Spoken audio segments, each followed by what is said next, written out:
ఏశావు తెలుసు మనకి, యాకోబు సహోదరుడు. ఒకరోజు వచ్చాడు, ఆయన బయట నుంచి వచ్చాడు. యాకోబు వంట వండుతున్నాడు, చిక్కుడుకాయల కర్రీ వండుతూ ఉన్నాడు. అరే నాకు ఆకలేస్తుంది, చిక్కుడుగా ఎర్రగా ఉన్న చిక్కుడుకాయల కర్రీ పెట్టు అని చెప్పేసి అని అంటే యాకోబు గారికి ఒక అవకాశం వచ్చింది. అయితే నీ జ్యేష్ఠత్వాన్ని నాకు ఇస్తే నేను ఈ కర్రీ పెడతాను అని.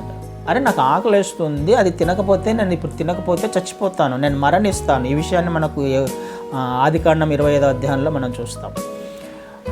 అది తినకపోతే నేను చచ్చిపోతాను, నాకు జ్యేష్ఠత్వంతో నాకు అవసరం లేదు, జ్యేష్ఠత్వాన్ని తీసేసుకో, నువ్వు దాన్ని తీసుకొని దాన్ని పెట్టుకొని నేనేం చేసుకోవాలి, ఫస్ట్ నాకు ఆకలేస్తుంది, నాకు అన్నం పెట్టు అని చెప్పేసి అని అంటే, సరే ప్రమాణం చేయమంటే ప్రమాణం, నాకు అక్కర్లేదు, జ్యేష్ఠత్వాన్ని నువ్వే తీసేసుకో అని చిక్కుడుగాయల కర్రీ కోసం, ఒక్క పూట కూటి కోసం ఏశావు తన జ్యేష్ఠత్వాన్ని విడిచిపెట్టుకున్నాడు.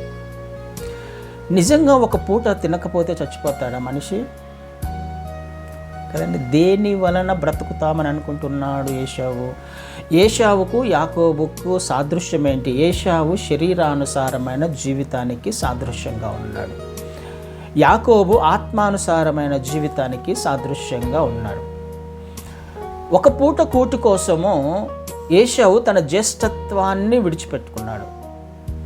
జ్యేష్ఠత్వాన్ని విడిచిపెట్టుకోవడం అనేది దేవుని చిత్తాన్ని వ్యతిరేకించడం, దేవుని ఆజ్ఞకు లేకపోతే దేవుని ఉద్దేశాలను వ్యతిరేకించడం.